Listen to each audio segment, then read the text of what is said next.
Hello, everybody, and welcome to Mariel Talks Pop. Today's episode is dedicated to Brooke Allison, one of those lost pop singers from the early 2000s. I will be giving you details about her life and analyzing her music career. I hope you enjoy!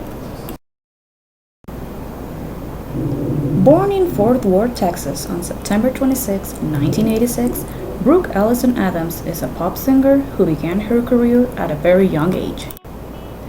When Brooke was just 10 years old, she was performing at the Dare Rallies and competed in the World Championships of Performing Arts in Burbank.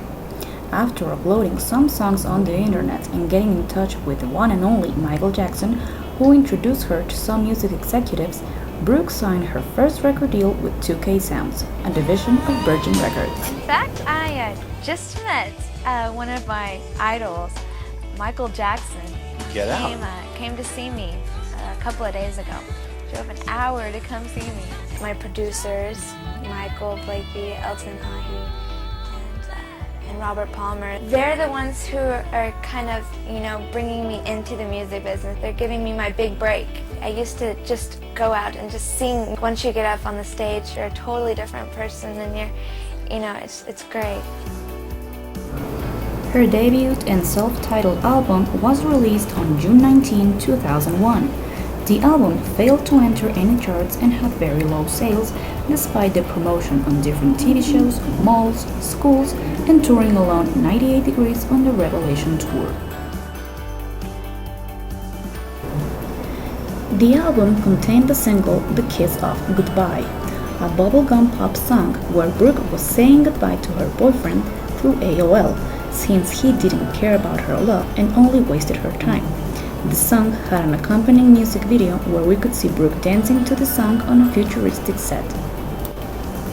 Since the album had very low sales and was also negatively received by critics, Brooke got dropped from her record label in mid-2002.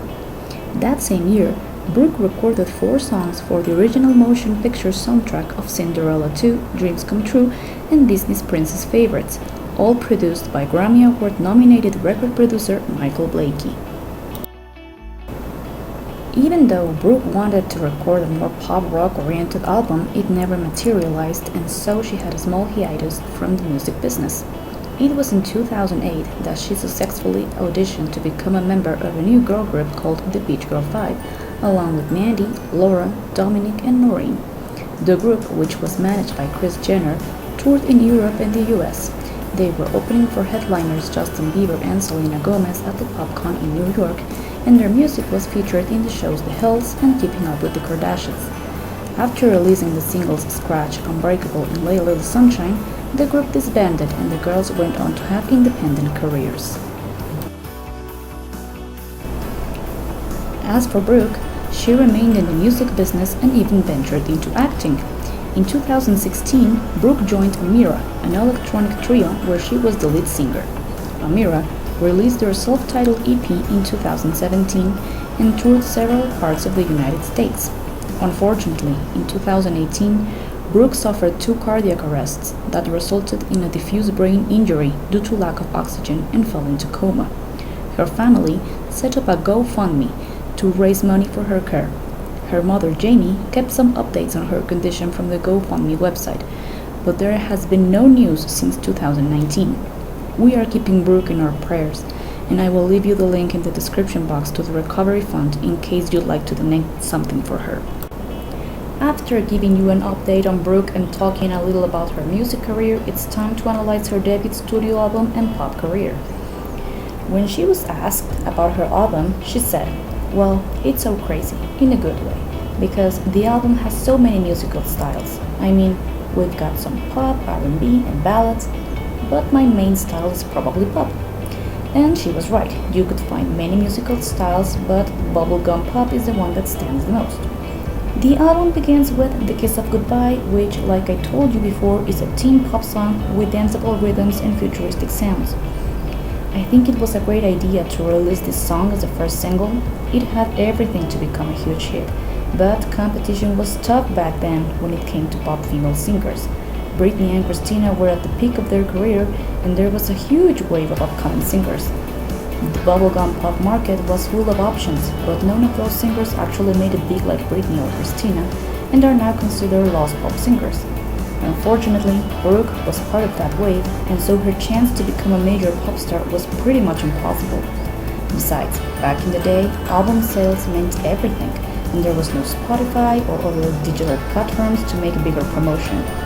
However, The Kiss of Goodbye is one of those memorable early 2000s bubblegum pop tracks to start a great throwback playlist with. The album has 11 songs and 3 interludes, and the tracks that stand out the most, at least for me, are The Kiss of Goodbye, Roller Coaster, Perfect Chemistry, Thought You Might Wanna Know, and Without You.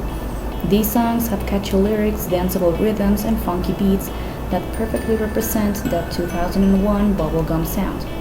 There are also 4 sweet teen ballads, being Say Goodbye, the most powerful and the one that reflects Brooke's great vocal abilities. It definitely is a teen pop oriented album. All songs are about young love, heartbreak, having fun, and being young. Some music critics gave the album very bad reviews, calling it a simple teen pop album, but I have to differ with them because Brooke was only 14 years old when she recorded it. I mean, what were they expecting for her to sing about? Sex or drugs? It had to be a teen-oriented album since Brooke was a teen. I believe music critics sometimes forget the artist's target, and for those of us who were teens back in the day, we really enjoyed her music and found ourselves related to her lyrics. It probably isn't the best album of 2001, but it's definitely not the worst.